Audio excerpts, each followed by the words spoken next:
We are talking about the system operation in restructured environment. So there are two different models are existing. One is independent system operator model and other one is transmission system operator model. So in the independent system operator model, which is prevalent in US and Canada, it is obviously different from the generation, transmission and distribution entity, and it has a role to play, so it facilitates the competitive market. And ISO has been generally participated in those countries wherein firstly transmission companies are also providing generation and distribution services, or equal sized transmission companies exist in the market. So independent system operator is responsible to carry out operations between the member utilities. And the ISO responsibilities include short-term reliability through balancing supply and demand, controlling voltage, managing congestion, constraints, and restoring supply after a disturbance. Apart from this, ISO is responsible for planning of the transmission grid from the operational point of view. Then the system operation model next model is called the transmission system operator model, which is nothing but it is a part of it is evolved from the transmission system entity, and it is prevalent from in the countries like Europe, part of Australia, South Africa, right, and as well in India. In India we have TSO. The TSO is known as POSOCO, that is Power System Operation Corporation. And in TSO model, the operation of grid and the ownership of the grid are integrated in a single entity, which is responsible for the development of transmission system to provide non-discriminatory access. So here we can see the operation of the grid and the ownership of the grid are integrated in TSO model. So it is responsible for the system operation function. Neutrality is an important aspect of the TSO to ensure an efficient market. So there are obviously certainly some challenges. So till now we talked about different models and the basics of the power system, how the power system has been evolved. So obviously we know most of the thermal the generating stations are coal based, gas based, oil based, right? So therefore coal, gas and oil will not be three kings of the energy in the world forever, because gradually the resources are depleting, and also we see the pollution level, right? It is no longer fully to look up to the sun and wind and down into the seas wave. It is not only that we are just seeing the sun and wind, and we have to use these resources. So all the machines run on some form of energy. Some cause more harm to the environment and other cause less harm.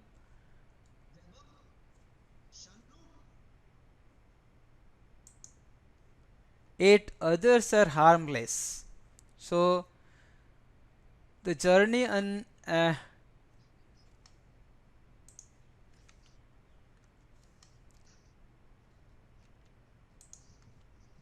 so what are the solutions? The solution is that the energy is a major input for overall socio-economic development of any society. And due to world's limited energy resources, the depletion of energy resources became a serious concern, obviously, right? So here the renewables in fact expected to play a key role in the future energy scarcity. So kindly mute your mics. So renewable energy is the energy which comes from the natural resources such as sunlight, wind, rain, tides and geothermal heat, which are called renewable energy. Renewables are capable of producing a huge share of worldwide energy requirement. We can see here, we'll see it. So it is to be generated and transmitted to the end user as per the availability of the resources. So you can see here the world potential renewable energy, and there are a lot of potency in the whole world for producing the renewable energy. We can see here this part is showing the biomass, right? So biomass potential, we can see India have it is potent. We can see here this circle means it is around 250 million tons of oil equivalent it gives. So similarly, if we'll see the wind energy, potential also it is there in India. We have, right, wind energy potentiality. Similarly, hydro also we have potentiality. It is around, it has a potentiality of producing 10 million tons of oil equivalent. So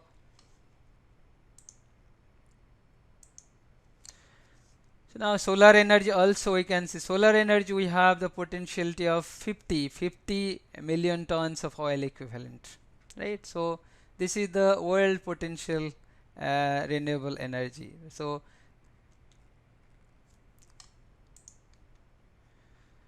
then we'll see the renewable energy technologies. What are the renewable energy technologies available? There are biomass fuel system, fuel cells, right? And also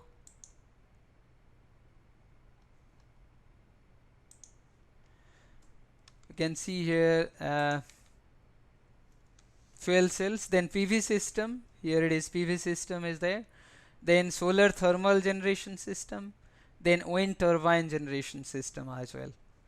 Okay, so these are the technologies available to us, and we need to exploit these resources by using these technologies: biomass, fuel cell, PV system, solar and wind generation. So by exploiting these, we can have a very potent, we have good potential of renewable energy. So what are the benefits? So renewables are sustainable energy resources that is available abundantly in nature, and renewables can avoid or reduce air emission, water pollution, noise and adverse land use impacts. Renewable energy facilities generally require less maintenance than traditional generators. Then exploitation of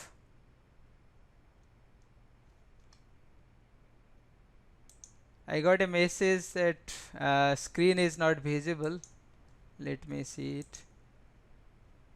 The screen is shared already. Sir, it's their internet problem basically. Oh, is it visible now? It is visible, sir, to most of the participants. Okay, okay. Yes, it is visible now. Okay, so it can be used as an important component in microgrid, which is defined as localized grouping of electricity generation, energy storage and loads that operates within the grid or in islanded mode if possible. Renewables have great potential in providing ancillary services as well. Ancillary services are the system support services. It is required to maintain security and reliability of the system. So it has a great potential in providing ancillary service.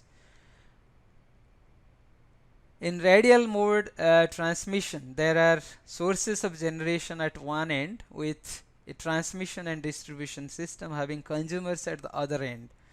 So generally in the radial system, we can feed the renewable at one end.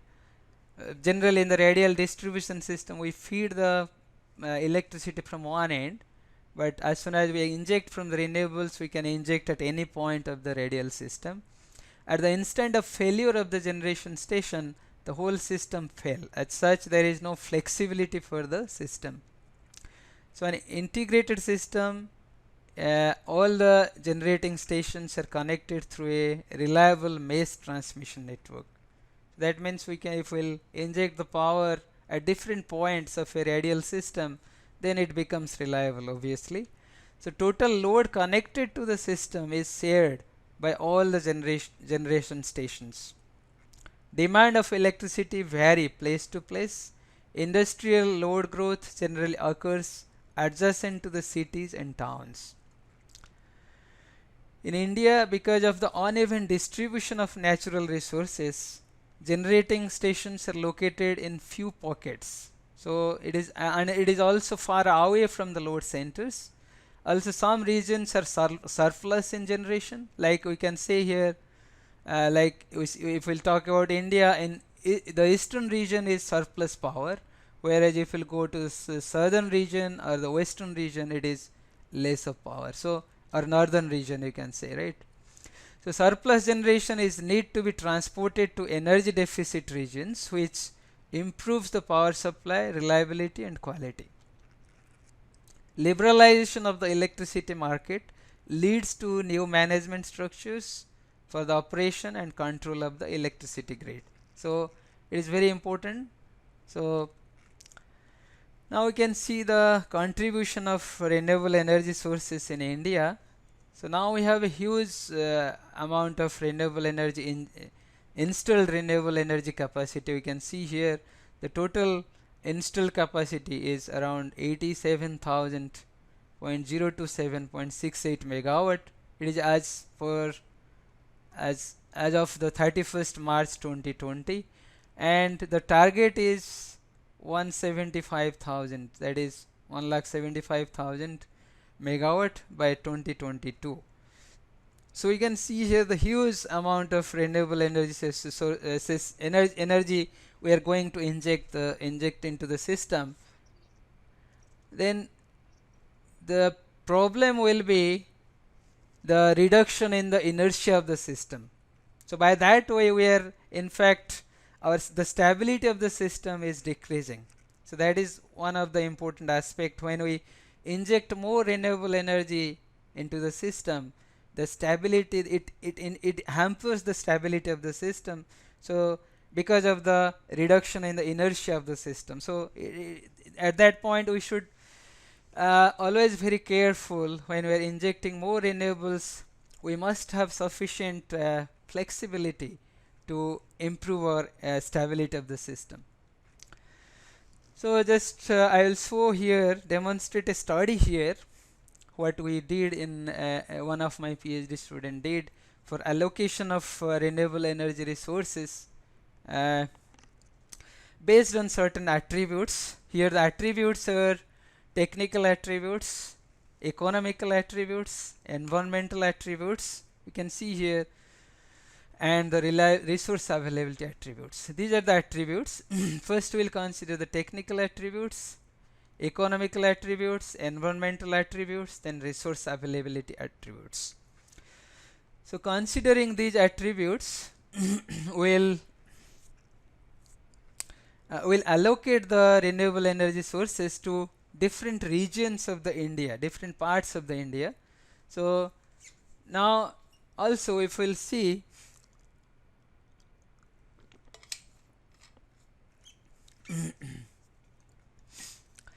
along with these attributes we have sub attributes as well. So under the technical attributes we have different sub attributes like efficiency, power generation, capacity factor, lifetime, installation lead time, startup time, forced outage rate, maintenance, footprint. So these are the technical sub attributes we will consider during the allocation. Then under economical attribute we have investment cost, operation and maintenance cost, then electricity price.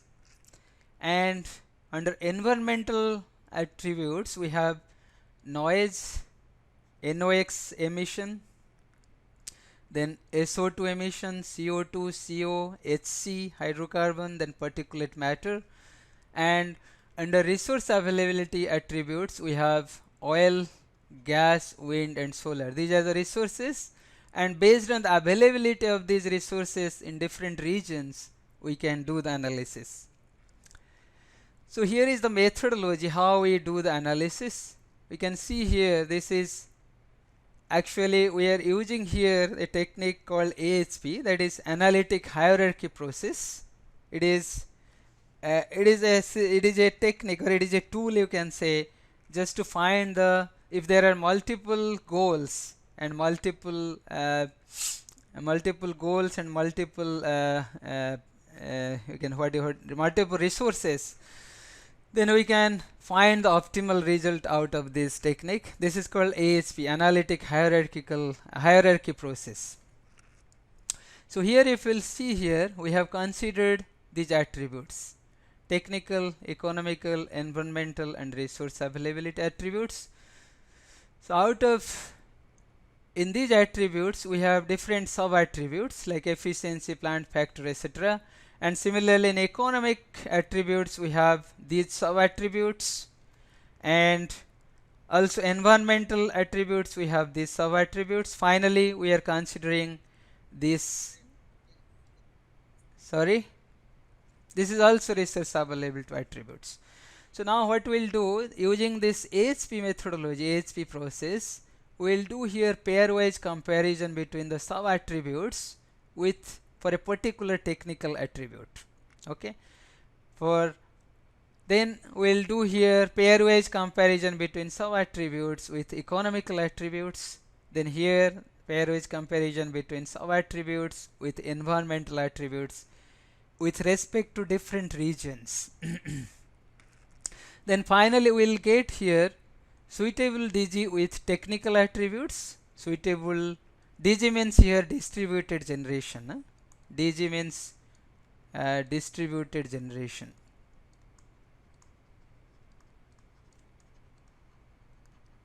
So we'll find here first the, using this AHP method, we'll find here the suitable DG allocation with technical attributes. Here suitable DG allocation with economical attributes. Here suitable DG allocation with environmental attributes. Then we will combine all these four. Then we will do here again the pairwise comparison between the main attributes, that is technical, economical, environmental and resource availability attributes for each of the region, and then find the overall suitable DG options in each of the regions. So we have 5 regions in India, 5 electrical regions in India, right? So one is eastern region, then northern region, western region, southern region and northeastern region. So for all these 5 regions we'll now find the DG allocation based on these attributes: technical, economical, environmental and resource availability attributes. So typical values concerned with the technical attributes of DG technologies, we can see here there are certain technical values we actually collected from different resources. So for different energy technology we have different values. We can see here for solar PV efficiency, typical efficiency value is 15.5%, plant factor 20%, starting time 0 obviously, land use, this is for kilowatt per meter square, then unit unavailability percentage 0.5, right, power per unit 100 kilowatt, installation lead time 1 month, maintenance hours per year 16 hours, lifetime 25. These are the typical values. Similarly for wind turbine also we have different typical values, technical values. So and also there are certain economical values, typical economical attributes of the DGs. We can see here for solar PV the investment cost is around this $7,000 per kilowatt. Operating maintenance cost is very low, 0.011. Then electricity cost is 0.02 per kilowatt, and fuel cost is obviously 0. So considering all these technical and economical aspect, we can decide the weightage to each of the technology. Another attributes, typical values concerned with environmental attributes also we can see here, right? For solar PV we have SO2 0 emission, SO2 emission 0, NOx 0, CO2 0, all the emissions are 0. Similarly for wind also it is 0, and noise obviously, in case of wind we have noise 50 decibel. Similarly for fuel cell, diesel engine, gas turbine, biomass, all these values has been noted. And based on this we'll assign the what do we say, the priorities, or we can say the weightage. Then potential of the energy resources in different regions we can see here. What are the potentials? In the eastern, western, northern, southern, northeastern, solar PV is very high in case of eastern. In case of western it is high, not very high. In northern it is medium, southern very high, northeastern it is medium. Similarly wind energy as well. For all the energy we can see the resource availability. Based on this availability we can assign the weight during the AHP analysis. Now considering the AHP analysis for technical attributes, we can see here for technical attributes, considering the technical attributes only, we can see the preferences of DG technologies. We can see here the preferences of DG technologies. Here we can see the preference of gas turbine is the highest based on the technical attributes. And similarly based on the economical attributes, if we consider the economical attributes only, we have diesel engine is the highest priority. Okay. Similarly if we'll see the environmental attributes, the solar energy of the highest priority based on the environmental attributes. Even if wind is better, but best is the solar because wind has the sound pollution.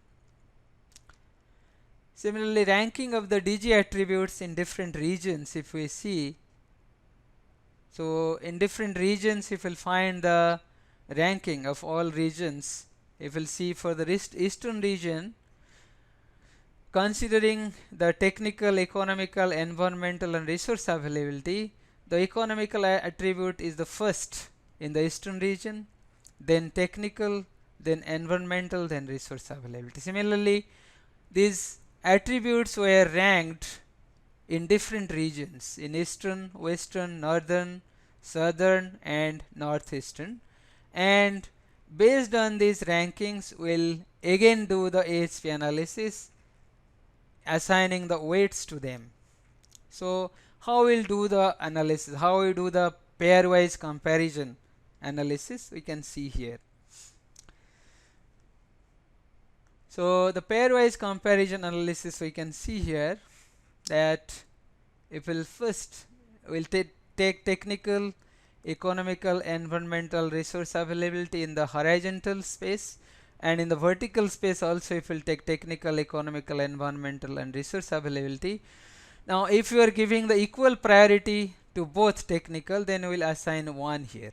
Similarly if we'll give more priority to economical, here we'll assign 2 and 1 to the technical. So 1 will be assigned to the technical and 2 will be assigned to the economical, because here we are giving more priority to the economical. Similarly for environmental, if we'll compare technical and environmental, environmental is given the highest priority, sorry, the technical is given the highest priority, therefore it is 2 by 1. So 2 by 1 means it is 2. So environmental is given 1 weightage. Similarly for resource availability, if we'll compare the resource availability and technical, technical is given more priority as compared to the resource availability, so therefore it is assigned 3. So similarly this all comparative matrix is made. This is called pairwise comparison matrix. This is called pairwise comparisons or pairwise comparison matrix.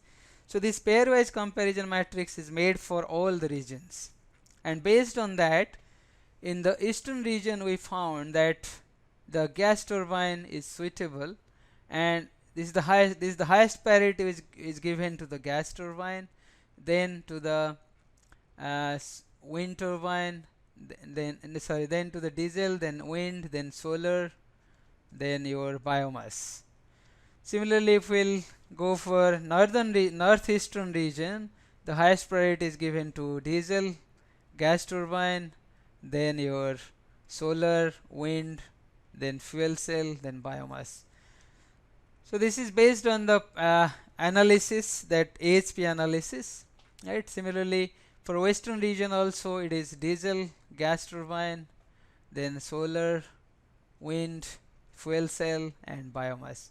These are the results, final results. Similarly, for the northern region, if we'll see, the wind is the highest, sorry, the gas turbine, wind, solar, fuel cell, and biomass.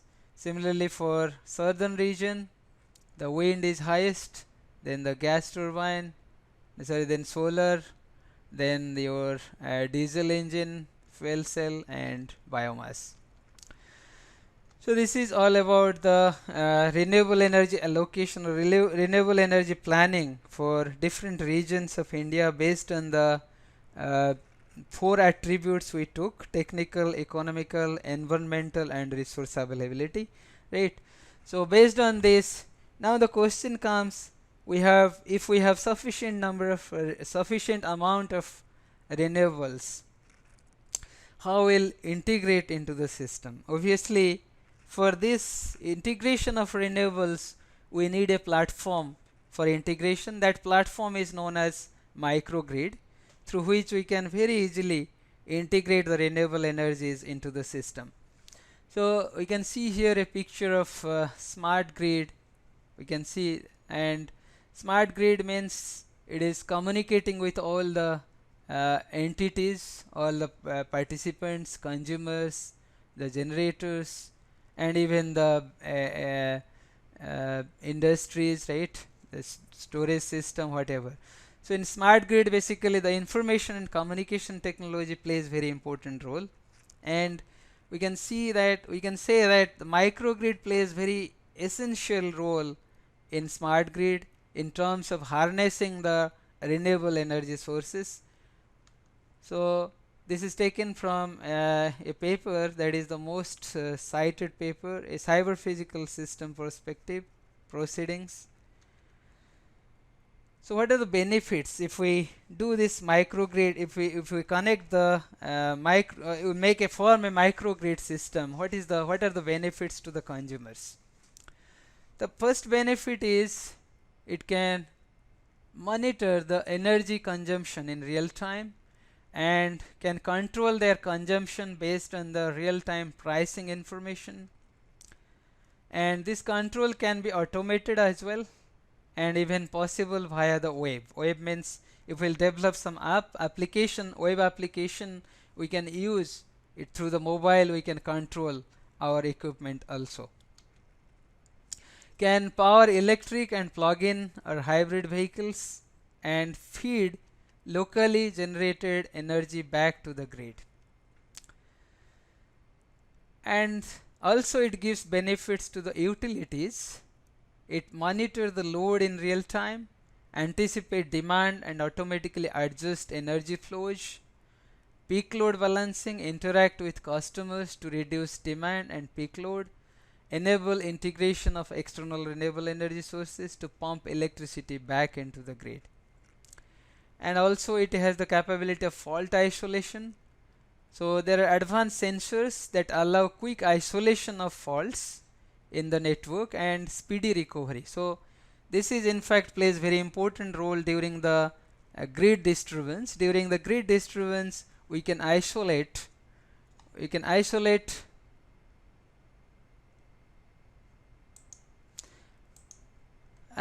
the system, the microgrid system, and it will give power to the consumers.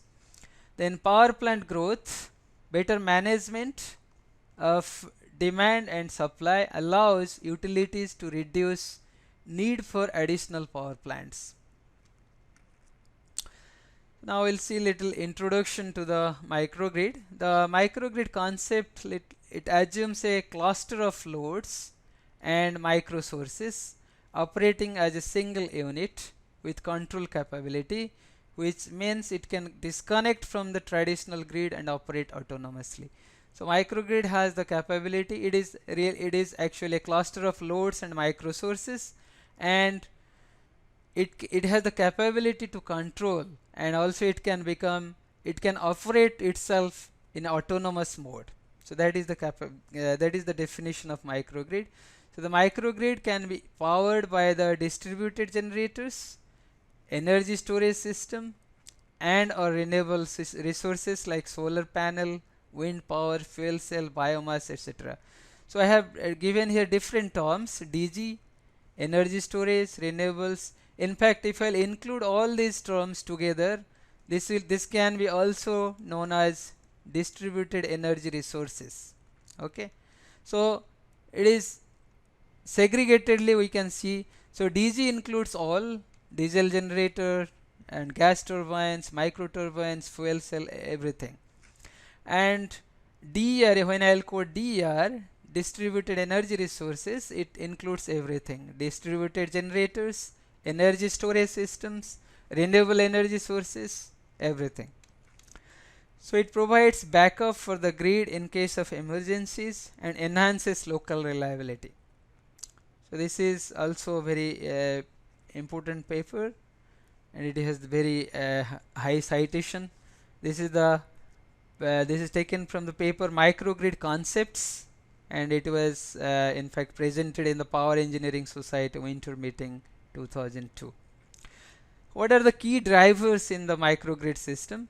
So need for electrification in remote location. This is one of the important key driver for the microgrid system, and it is very essential requirement in the developing countries. Transmission losses gets highly reduced because of this microgrid system, as generally the microgrid systems are developed at the distribution side, so therefore transmission losses will get reduced. Microgrid results in substantial savings and cuts emissions without major changes to the lifestyle, provide high quality and reliable energy supply to the critical loads. Then what are the components of the microgrid system? What are the components generally? We can see here the components. What are the components are there? First is the distributed generator. They are the distributed generators, wind, solar, they are all distributed generators. Then the second component is your load, that is the consumers. And third is the energy storage system. In fact, this energy storage system plays very important role in enhancing the stability of the microgrid system. Then the static switches, it plays very important role during the isolation of the microgrid and reconnecting the microgrid, and also it also helps in converting the AC to DC, DC to AC. Then the controllers, then the mode switching devices, they are called the intelligent bidirectional switches, mode switching devices. It will make the grid connected mode to isolated mode to grid connected mode. And last one is point of common coupling. So point of common coupling is through which it is the microgrid is connected to the grid. Now we'll see the classification of the microgrid. So most microgrids can be further described by one of the 5 categories.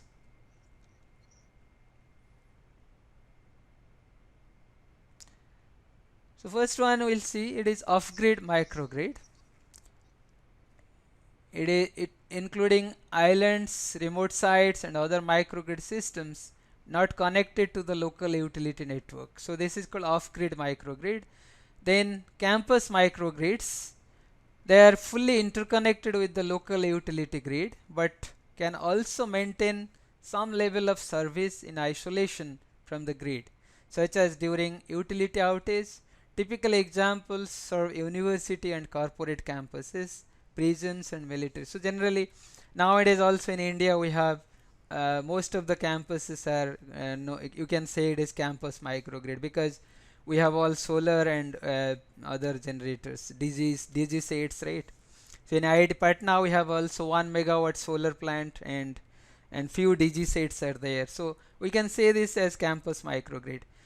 Then community microgrid. Community microgrid is that are integrated into the utility network.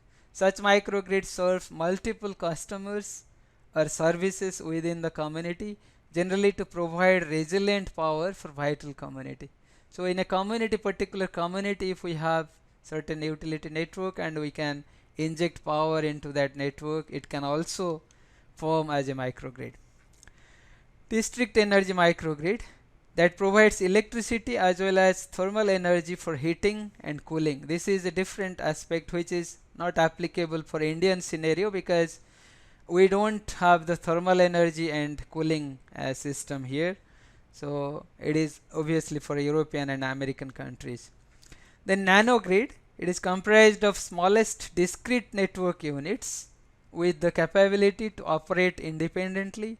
A nanogrid can be defined as a single building. It can be a single building or a single energy domain. So let us now consider the microgrid operating modes. Now I think time is very less, we'll quickly finish. So microgrid operating modes, we know previously also there are two modes. One is called grid connected mode. Here it is grid connected mode, right? The grid connected mode means your microgrid is connected to the grid through the point of common coupling, and there is a static switch which is known as intelligent bidirectional switch which connects to the microgrid directly. So utility grid is active here, static switch is closed, and all the feeders are being supplied by the utility grids. So here all the feeders we can see here, this feeder A, feeder B, feeder C and feeder D, they are being fed by the utility grid. So this is also a typical structure of grid connected mode. Here we have the IBS, this is point of common coupling, and we have different generators throughout the network, throughout the microgrid, and different loads we have. Another mode of operation is the islanded mode of operation, where we can see the static switch is closed and the point of common coupling is also closed, and the feeder is being, the utility grid is not supplied, not supplying power to the feeders, all the feeders. Switch is open and micro sources are supplying power to feeder A, B and C. So here there are micro sources which are feeding power to feeders A, B and C, not to the D because this switch is closed. So therefore it is not feeding power to the feeder D. This is a typical structure of islanded microgrid. Now we'll see the microgrid architectures. So depending on the connection of the sources and the loads to the system and the configuration of the AC DC buses, the structure of microgrids can be classified into three types of microgrids. One is known as AC coupled microgrid, DC coupled microgrid, AC coupled microgrid, DC coupled microgrid and AC DC coupled microgrid.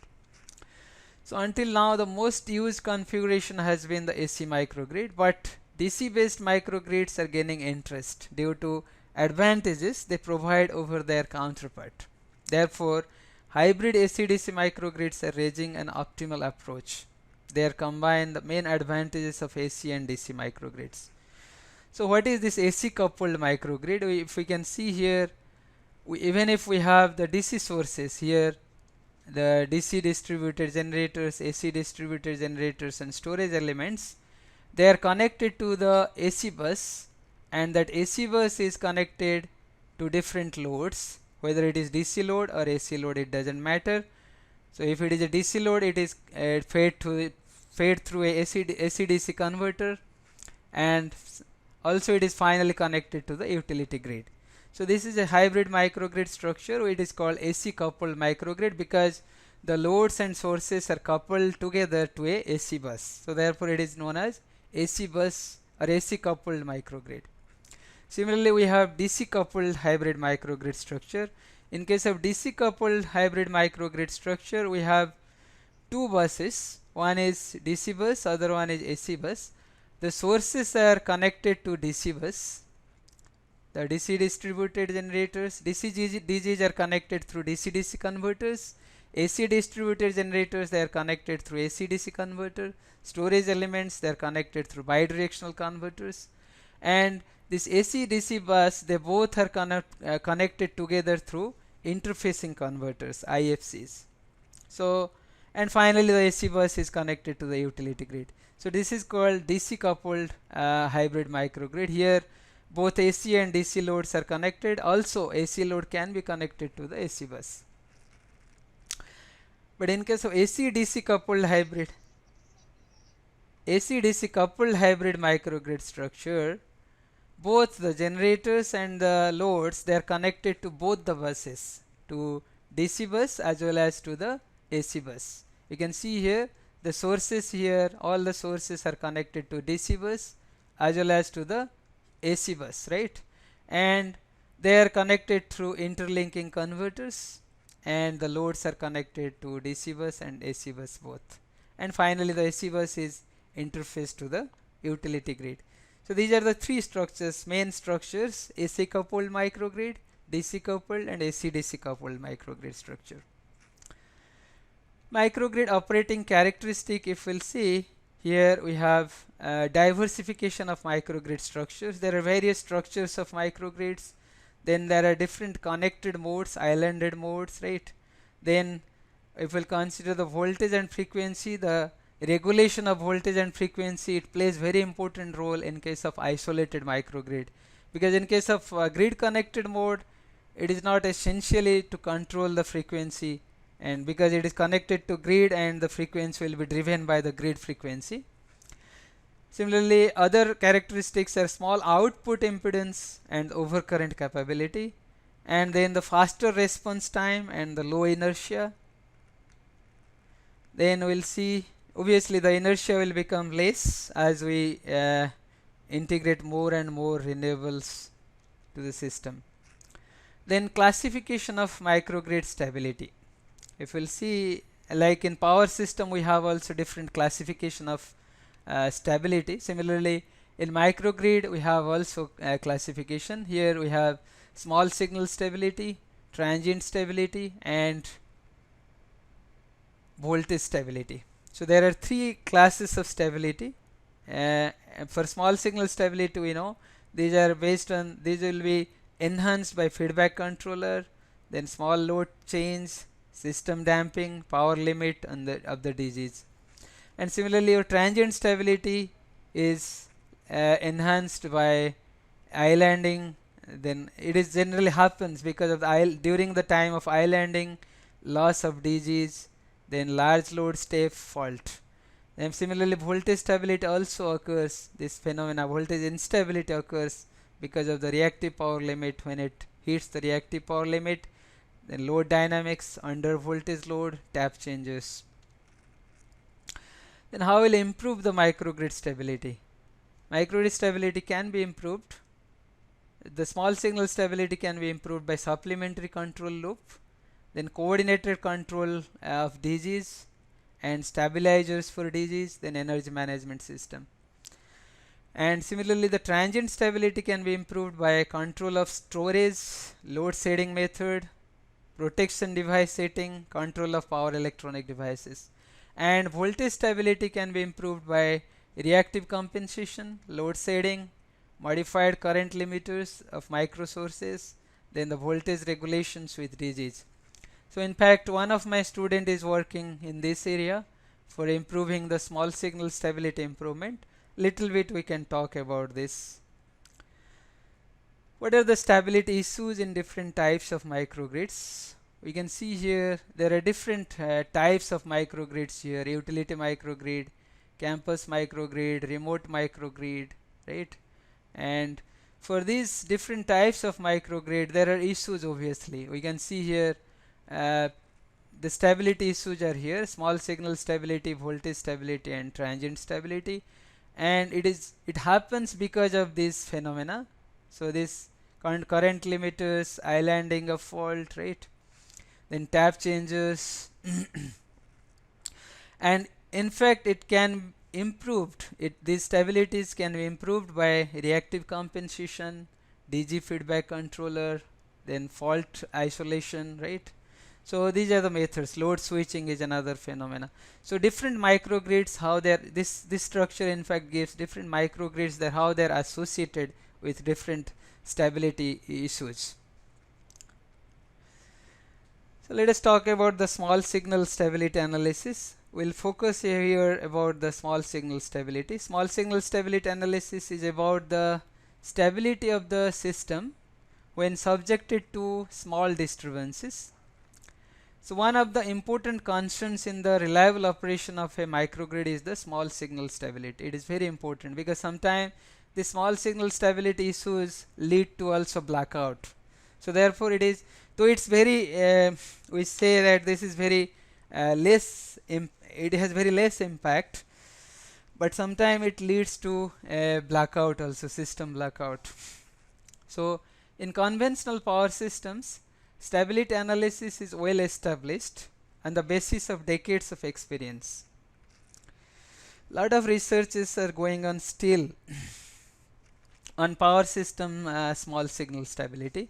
So that are the standard models of synchronous machines that are based on the standard models. So when we do the power system small signal analysis, at that time we take the standard models available for synchronous machine, governors, excitation system. Like these models are available in the IEEE standards. You can take it and you can use it and you can see the performance of the system. But when we come to the microgrid, in case of microgrid, it is very difficult to find a standard model. Therefore, it is mentioned this doesn't exist for the microgrids, these standard models, and it may be difficult to achieve because the range of power technologies that might be deployed is varying, and also different technologies are coming day by day. So it is very difficult to find a standard model for these renewables or for a microgrid system. So then what should be the general approach for analyzing the small signal stability? First, what should we do? First, we have to carry out the complete mathematical model of the microgrid system. Suppose you take in the microgrid system a solar system, and the first step is to carry out the complete mathematical model of the microgrid system. So in a microgrid, what we consider like few generating sources and the loads. So suppose we are taking the PV system, wind system, and the loads and the inverters. First we have to model it. First we have to derive the complete mathematical model for the microgrid system. Then in order to do the small signal analysis, we have to linearize the model around a stable equilibrium point. So how to find the stable equilibrium point? This is very important. How to find the stable equilibrium point? So the stable equilibrium point can be found by any load flow analysis, any distribution load flow analysis. We can find the stable equilibrium point. And around that stable equilibrium point, we can linearize the system and find the state space model. Then the system plant matrix is derived. To solve this matrix for eigenvalues, load flow analysis is performed to obtain the steady state operating points. Stability of the system is verified and the dominant poles are identified by performing the eigenvalue analysis. So then we have to verify the system stability through the eigenvalue analysis by finding the dominant poles. Then influence of load, line and control parameters are analyzed and the system stability, and then the values of different parameters are optimized to enhance the stability of the system. Then finally we validate the stability analysis using the test system. Any test system we take, we can validate for various test system, we can validate this analysis. So this is about your general approach for small signal stability analysis. So I think time is going to over. So Dr. Naresh, is it should we stop? 5 minutes. We can wind up in Okay, okay then. can take up questions from the participants. Okay, thank you. So this is all about the microgrid. Now a little bit we can talk about the smart grid, because microgrid plays very important role in case of smart grid. So in the smart grid network, uh, we connect the customers and also the generators, and it is through different information and communication network. So there are sensors, distributed computing, transmission and distribution lines. So there are a lot of communication uh, aspects are here, and also the smart meters and home networks, they play a very important role in this. So we will see the smart grid technology evolution. So what was there in the 10 years ago, and now what is going on, and after 10 years what it will happen. So 10 years ago we have these mechanisms were going on, right? Distribution automation was there, demand response was there, automated meter reading, and time of use pricing, advanced metering infrastructure, right? Critical peak pricing was there. So now what is happening, the smart meter is coming into picture, and also advanced distribution management system. In fact, the smart meters plays very important role. There are different features came in the smart meter, and it records uh, the data frequently, and the data is very useful in fact to in various aspects, in forecasting, in stability study, in monitoring the system, every aspect it is very helpful. And also electricity storage plays very important role, and home automation network, smart appliances, distributed generation, these are playing important roles. And also we are evolving towards microgrid balancing, real-time pricing, then electric vehicles. It is one of the hot cake in the smart grid area. Electric vehicles plays very important, will play in fact very important role in the smart grid system, right? So it will, so priorities for the next decade. So it will improve the service reliability, operational efficiency to 45%, implementing the smart metering 41%, then developing the demand response and energy efficiency program. So it is like it is given like a forecasting within the 10 years, these are the priority areas, and how the work is going on. So updating physical infrastructure, offering real-time pricing options, increasing your renewable portfolio, optimizing existing business processes, right?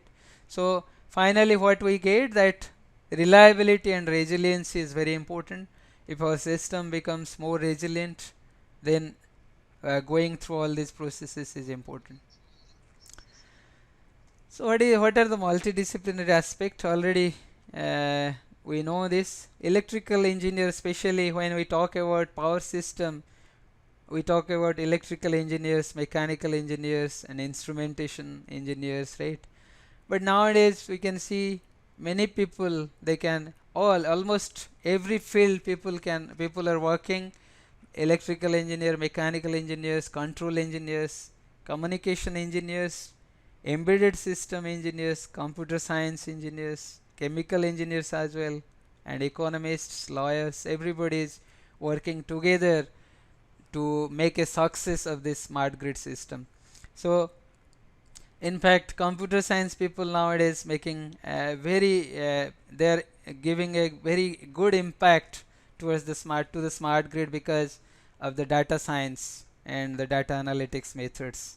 So finally we'll conclude this lecture. So in conclusion, the power system planning, operation and maintenance, they are becoming more complex gradually, and therefore there must be some balance.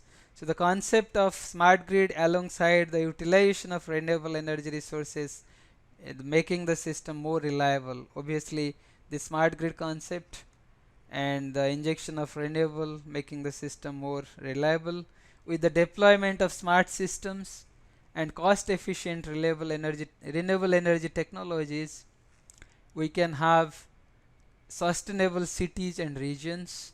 Now power engineering is not limited to electrical and mechanical engineering. As I told, it is not, previously it was limited to electrical and mechanical engineering.